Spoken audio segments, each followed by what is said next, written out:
মহানগৰীৰ মাজমজিয়াত হ'ব বন ধ্বংস চৰকাৰী উদ্যোগতে বন ধ্বংসৰ প্ৰস্তুতি প্ৰতিবাদত ৰাজপথত মানৱ শৃংখল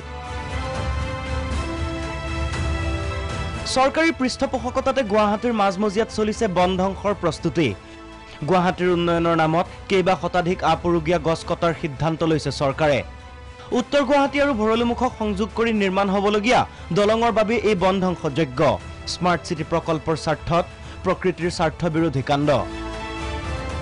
দলং নিৰ্মাণৰ বাবদ কটা যাব ৩ শতাধিক গছ নোহোৱা হ'ব ভৰলুমুখ আৰু কালিপুৰৰ বহু পুৰণি বৃক্ষ ম্লান হ'ব শংকৰদেৱ আৰু আজানপীৰ উদ্যানৰ সৌন্দৰ্য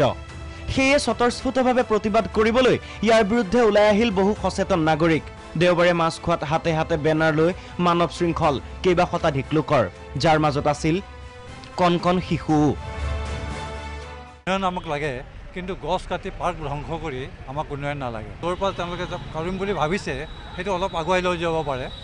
আৰু সুন্দৰকৈ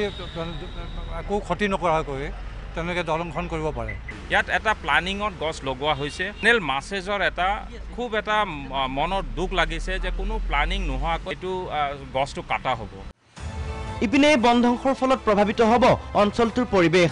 সুন্দৰ কৰি ৰখাই নহয় বহু চৰাই চিৰিকটিৰো বসতিস্থল এইসমূহ গছ ৰক্ষাৰ শ্লোগানেৰে প্ৰতিবাদত বহিল প্ৰকৃতিপ্ৰেমী তথা বহু জ্যেষ্ঠ নাগৰিক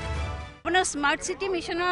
আচলতে মানে এইটো যিটো ৰিভাৰ প্ৰমিনেট এইটো মানে উন্নীত কৰিবৰ কাৰণে আচলতে এনেকুৱা ধৰণৰ কাৰ্যপন্থা হাতত লোৱা হৈছে আমি কিছুদিন আগত দেখিছিলোঁ গুৱাহাটীৰ যিটো চাৰ্কিট হাউচ আছে আৰু তাতো একেখিনি কথাই হৈছিল অকণমান যদি চৰকাৰে মানে দায়িত্ব লৈ পেলাই আগবাঢ়ি নাহে এই কামটোত এই গছ গছনিখিনি কটা যাব গতিকে এইটো এটা সাংঘাতিক ধৰণৰ এটা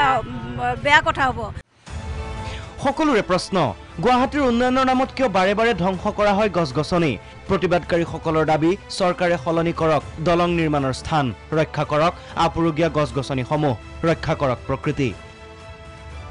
ভিডিঅ' জাৰ্নেলিষ্ট ধীমানৰ সহযোগত ইমৰান আলী প্ৰাগ নিউজ